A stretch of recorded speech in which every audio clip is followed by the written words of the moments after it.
right, it's time for our Fireside chat. That's going to be with Greg Gilman, and that is moderated by Shaun Newsum. So if we can have you both to the stage. Excellent. Okay, let's have some noise for Greg and Shaun, please. All right, how's everyone doing this afternoon? I'll be your moderator. I am Shaun Newsum, founder, CEO of ICO Watchdog. So ICO Watchdog is a trusted community for cryptocurrency investors, ICO investors. We provide a combination of predictive analytics, so that for crypto, specifically for cryptocurrency traders, and also community-based vetting for ICO investors as well. I have next to me Greg Gilman, who's one of the founders of Science Blockchain. He can go and tell you about his. Sure. So I'm one of the founders of Science and the founder of Science Blockchain.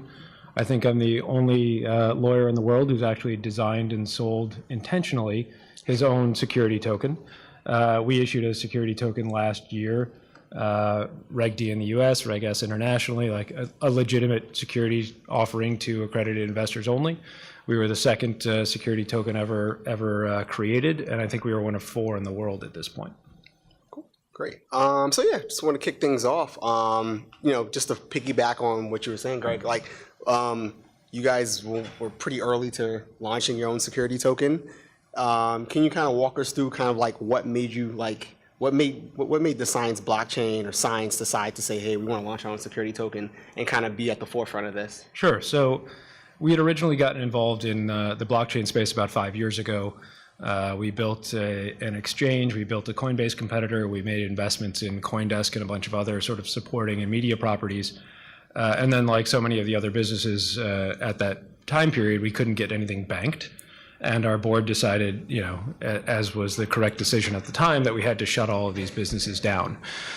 In retrospect, that probably cost us at least $1 billion, and I'm not exaggerating. But so it was a horrible decision in retrospect. But at the time, it was the only possible decision they could make.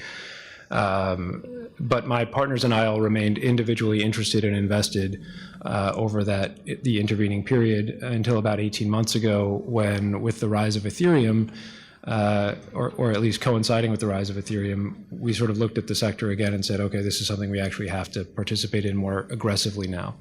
And that was basically for 2 main reasons. One was it was this giant new funding opportunity that hadn't been previously available. And second, the possibilities presented by a native token, a native incentivization mechanism, potentially allowed startups to solve problems that traditionally took enormous amounts of money or enormous amounts of time. For example, getting a marketplace off the ground is generally a very time-intensive and cash-intensive type of business. And we, invested in or incubated or founded several marketplaces, all of which face those challenges. If we bringing a native token to that equation would allow you to, solve that chicken or egg problem of sellers don't want to be anywhere where buyers aren't, and buyers don't want to be anywhere where there's nothing to buy. So against that backdrop, we decided we wanted to be all in the blockchain space, since we were also fundamental believers in the underlying technology, and we decided that we would use a token sale as a mechanism for raising funds. And we did that primarily to learn what it was actually like to go through an ICO process. And I can tell you, you don't appreciate what that process is really like until you find yourself pitching a room full of like 19-year-old ETH millionaires at midnight in Kiev and then you're like, okay, now I understand how this is fundamentally and dramatically different than a traditional IPO process. Right? I was just about to ask, like, how painful was the process? It was an amazing learning opportunity. It was unlike anything I had done previously, and frankly, it gave us a firsthand understanding of what it was like to actually go through this process. So we felt like we were in a unique position to be able to advise our portfolio companies on what they can expect and what they should and shouldn't be doing during their ICO processes. And I don't think there's any other sort of incubator or advisory group that has done anything remotely close to as complicated, and certainly has not. There are no others that have done their own token launch at this point. Sure, cool.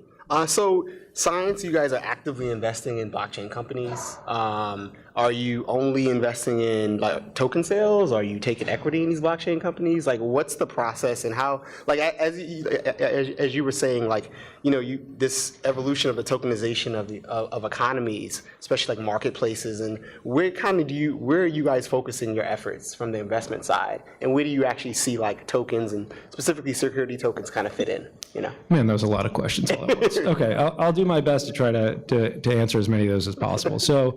Our blockchain incubator functions similarly to our traditional incubator. So we still maintain our traditional sort of media, commerce, and mobile incubator that produced, you know, Dollar Shave Club and a bunch of others. And now we have this blockchain incubator running parallel. And that incubator operates incubates in sort of three main buckets, if you will. The first is what would look a lot like traditional incubation activities in our main incubator. So founders who have the core, the idea of a business and not much more generally, and are looking for assistance in growing and commercializing their business much more quickly than they could likely do by themselves. And we're taking, you know, equity, and if the company plans on doing a token offering in the future, we're trying to make sure we participate wherever the value is going to accrue. And it is almost impossible to predict where that's going to accrue at the outset of these businesses, right? So there is an ongoing discussion and debate within the investor community where businesses that actually have token offerings will end up becoming most valuable, right? Will the value accrue to the token holders, or will it accrue to the equity holders? And I'm of the opinion that that question has not been answered yet, and likely won't be for a long period of time. No tokenized business has been acquired yet, and that's largely because, one, they're so new, and two, because these tokens to a large acquirer represent an unquantifiable or unknowable at this point risk. So if you talk to, you know, the tech companies that are generally the largest acquirers in the space, many of them, at least the last time I had conversations with them, you know, 3 months ago, will tell you that they're 100% not in the market for buying anything that has a token, which means then that the equity holders of that business may have no realistic foreseeable exit. So the equity in those businesses may essentially be worthless. There are other people that will tell you that, you know, companies like Ripple, for example, which has the XRP token, they'll say, oh, I don't believe in XRP at all. That token has no real use, and I don't understand why it's trading at the price it's trading at. And I don't personally believe that, but there are plenty of people who do. And they'll tell you that, you know, the value in that system is all captured by Ripple, the company, right? So they want to make sure they're equity holders in Ripple. But if you think sort of one layer beyond that, you realize that Ripple, the company, sits on something like $60 billion worth of XRP, right? Which makes it essentially unacquirable by anyone, because who's going to acquire a company whose main asset is $60 billion of what might be a worthless token? So you have no idea whether, you know, in the long run, equity or token is going to be the right thing to hold. So we want to try to make sure we're holding everything we can. And then, you know, that's sort of the main incubation bucket. The end of that journey for a lot of companies ends, or they intend it to end, with a fundraising event of some type. Because we've now conducted literally the most complicated token offering in the history of mankind, there are a lot of companies that come to us looking for our expertise in helping them think through the issues facing their offering, give them intelligence on what we're learning in the market and hearing from other investors, and work with them on things like, you know, their tokenomics and their sales structure. Cool. So it sounds like you guys have like a hybrid approach to investing. And so the next question I have is more of kind of like a personal, professional question. Like, in jumping into, you know, being a VC, traditionally a VC, doing equity deals, and then now actually doing like investments and token sales and doing your own ICO, like, what did you hear from your peers, like, going through that process? Well, you know, the peers is one. There are a number of people who generally thought we were probably a little early, and, you know, whenever you're a little early to anything, people think you're a little crazy. So I'm sure there was a decent portion of the sort of venture builder community that thought we were a little nuts for doing what we were doing. and that probably is encapsulated a lot by the conversations I had with the venture investors who are investing in our portfolios generally, right? So we'd raised about $500 million in follow-on funding from the top firms in the Valley and throughout the state, throughout the country, in fact. And we anticipated that a lot of these funds that sort of knew us and trusted us and had invested either in our portfolios or in our entities directly would support the token offering when we decided to do it. That was totally not the case even a little bit, right? And the reason was, and this was a year ago we started our process, so when I went in talking about a tokenized security that would ultimately, the proceeds of the sale would be used to become the sole LP in a fund, which would in turn fund the incubator we were dreaming of. At least half the people I talked to sort of had the deer in the headlights look, where they're like, and the response is, I heard words coming out of your mouth, but I understood none of them. And that was at least 50% of the market. The other 50% sort of broke down broadly into, they either had issues with the fact that they didn't know whether they were even allowed to invest in this asset class because they didn't understand what it was, or ultimately it boiled down to custody for a lot of them, which is still one of the main issues keeping institutional investors on the sidelines, I think. Cool. And before we wrap up and open a quick Q&A, do you have any regulation predictions going down? So for example, Wyoming kind of made utility tokens kind of exempt from state taxes. Where do you kind of see, especially in the U.S. U.S. market, kind of where do you see regulations going? Oh God, I think that might be a loaded question. Yeah, but it's a totally loaded question, especially in this audience. So I'm not going to go out on a limb and say anything. But I think we are likely to see meaningful regulation, hopefully in the next 18 to 24 months. I don't think we are likely to see anything material by the end of 2018, but I pray I'm wrong. I think along with probably everyone else in this room that's practicing in the space, would welcome, thoughtful, gentle, business-forward regulation that gives some clarity to a lot of what people are trying to do. But I'm not entirely certain we're going to get that in the time frame we would like it. Cool. And anyone has any questions in the audience? Sure, I've got a question back here.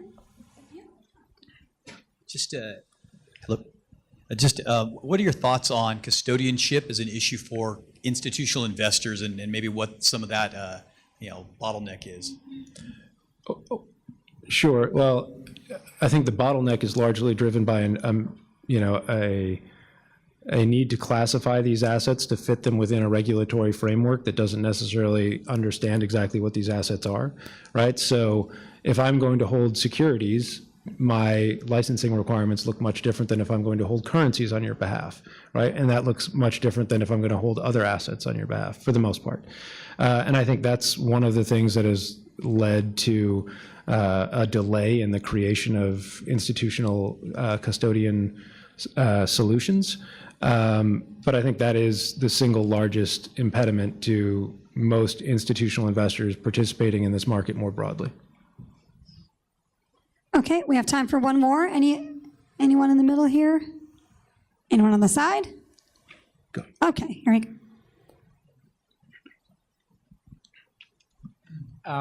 So I understand the concept of incubators, investors getting access to emerging companies, emerging ideas, but with the access to ICOs today, could investors sort of bypass the incubation process and just invest directly into ICOs as opposed to traditional VC investments not having investment options into that?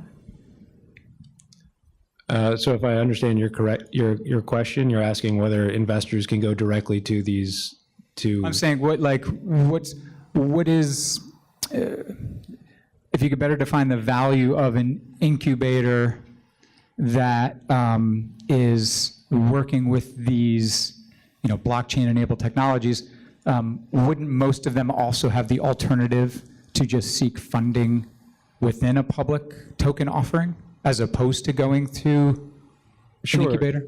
And I think the idea of these offerings is that you go to a broader base of investors than you would, or a broader base of investors can potentially participate in them than has been traditionally possible through a venture process. But now that these offerings look a lot more like a traditional venture process, where companies are offering their paper securities in the form of future token agreements to accredited investors only in the U.S., it starts to look a lot more like a traditional venture process. The reality is running these processes is extraordinarily time-consuming, extraordinarily expensive relative to the funding of most early-stage companies. You're looking at a $500,000 to $1 million probably average cost of running an ICO that's going to be remotely successful in raising $10 million or more. And frankly, there are very few entrepreneurs that we cross paths with that have actually done this before, right? And the ones that have, we worry about because they've already gotten out of one business that's done an ICO and are looking to do another, probably not somebody we want to be in business with, right? So there are a lot of very difficult, time-consuming, complex things that companies have to get right in order to have a successful token offering, from the structure of the token itself to make sure that the token, they're not setting up a token that will forever be a security, right? To the economics of the token, to the way it flows within the system, to the way participants can potentially game it, right? So when you're thinking through a token economy, you're essentially winding up this machine and putting it out into the wild and then saying, I hope we got that right because we have no chance to fix it in the future, right? So going through all of that, and unless you, as a founding team that doesn't have any experience doing so, is a very, very challenging task. Okay, and we actually do have time for one or two more quick ones. Can I see a few more hands? Yeah, one over there. Sure. Should have worn my Fitbit today.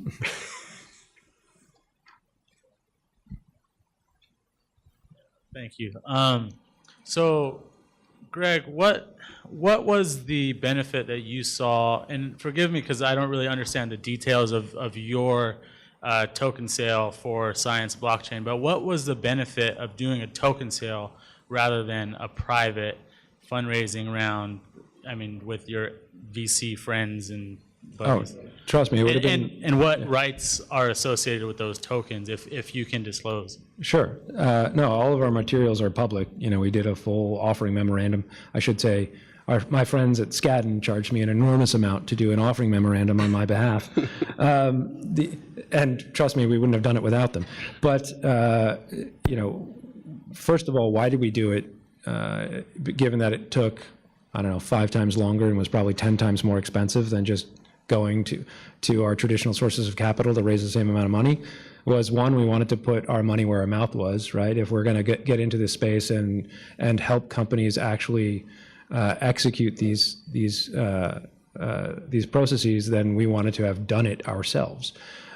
Second, we wanted to do it so we understood what it was like to actually do that, right? I don't think you can help others if you're coming from purely a position as an armchair quarterback. You have to get out there and take the hits.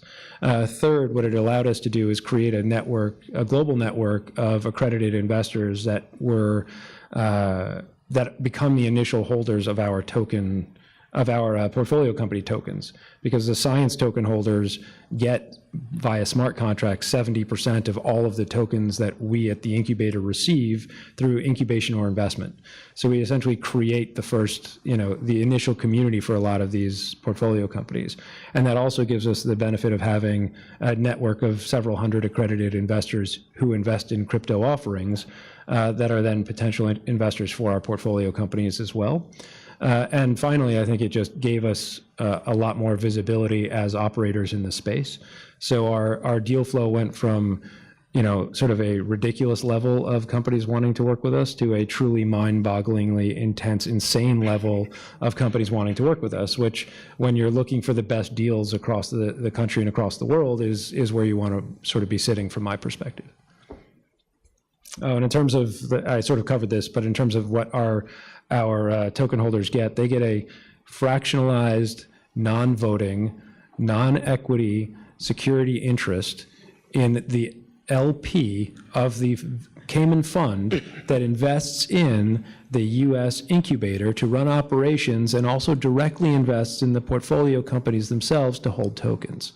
So all of the economics essentially are captured at the LP level, and they're returned to our token holders by giving them this 70% of token distribution of everything we get. We use the remaining 30% to regenerate or refresh the incubator vehicle itself. So it is a potentially evergreen or perpetual vehicle. When and if there are equity exits from the portfolio, we use the proceeds of those exits to repurchase the token on the open market. So in theory, the laws of supply and demand will govern the price of the token over time. How many pages in that memorandum? Yeah, there are a lot of them. Okay. So, yeah. Look, this is, at the end of the day, this is way more complicated than it needs to be, largely because regulation is unclear in some, and certainly was a year ago when we undertook this. And, as you are all aware, no doubt, the SEC definition of a security does not match up with the IRS definition of a security. So you are forced to do things like have a Singapore company issue a token where it is 100% not a security, so that it can then invest and become the sole LP in a Cayman fund, right? Like, in order to be on the right side of all of the regulatory bodies that may decide to have their say over what you did, right? So if you're really trying to run a clean offering, you jump through these ridiculous hoops to do so. And in case any of my friends at the SEC are listening, I'm not saying that your hoops in particular are ridiculous. I just meant some of the hoops are ridiculous. Excellent. That is all the time that we have. Thank you so much to Greg and Shaun. Thank you.